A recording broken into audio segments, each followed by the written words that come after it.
"Welcome," the man who called himself Elvis Parsley repeated. Where am I?"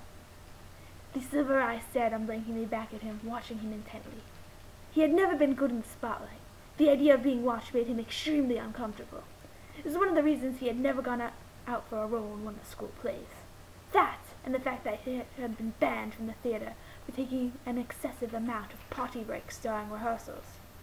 In an attempt to conquer his stage fright, the man tried to look away, but found that his neck too had been latched to his seat. The only direction he would be looking was forward.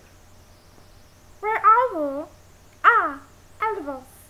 The voice trailed off as the eyes darted left and right as the figure shook its head. "You don't remember?" Remember? Remember what exactly?" the man asked, befuddled. He would have scratched his head to emphasize the matter, but could not do so due to the restraints. "What the rooster is going on here?" Slowly the figure began to emerge from the shadows as the man waited with growing impatience. Now, no need to resort to such foul language, Mr. Parsley." In the dim light he could make out an elderly monkey standing before him. It had bags under its glowing eyes and wrinkles around its chin.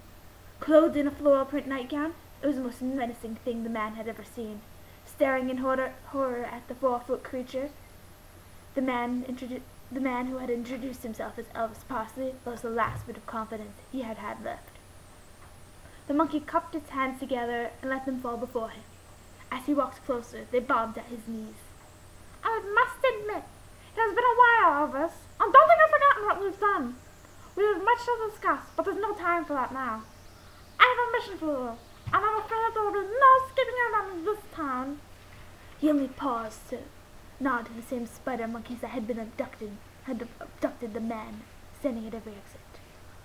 The man's jaw dropped as he took everything in. He must have been asleep. Yes, that was most certainly it. He had had a bit too much chocolate milk before nap time, and it was causing him to have this terrible nightmare. Now, if only he could think of the trick his mother had taught him to rouse him from this sort of thing. "As you may have noticed, I'm not as young as I used to be, Elvis. My glory days are behind me. But you're still the best in the business, as I've heard. Lena has a double-edged sword, while still maintaining that fine elegance. What the park are you doing?" He stared down in horror as the man who called himself Elvis Parsley gnawed at his own arm. He was already breaking through the material in his shirt. Noticing the monkey had stopped speaking, the man came to a slow stop, drool dripping down from the corners of his mouth. "Can I help you?" The monkey's face grew red with impatience. "I have no passion for this, Elvis. Now you listen to me. I have a special job for you. There's a man by the name of Lepage in the northern regions of Vanitch. He has a very important package for me, and I would like you to retrieve it."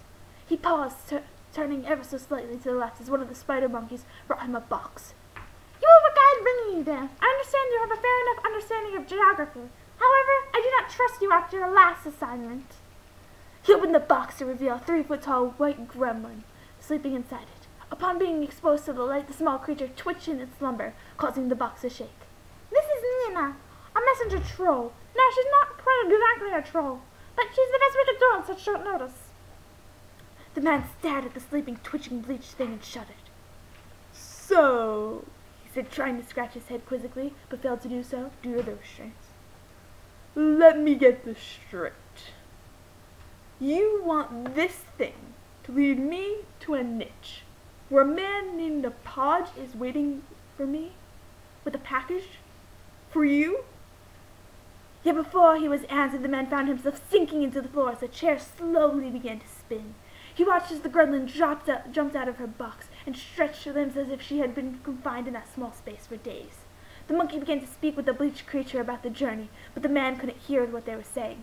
The chair was already spinning faster and faster, causing everything to blur around him. Soon the floor rose above him, making him feel trapped and suddenly claustrophobic. He felt the sharp thud on his head and realized with horror that the gremlin had jumped down on top of him. Still, the spinning grew quicker and quicker. He felt the restraints completely disappear from around him, feeling relieved before realizing they had been the only thing keeping him from shooting out of the turning seat. Not a moment later, both he and the gremlin were rejected into the darkness and the unknown. To be continued.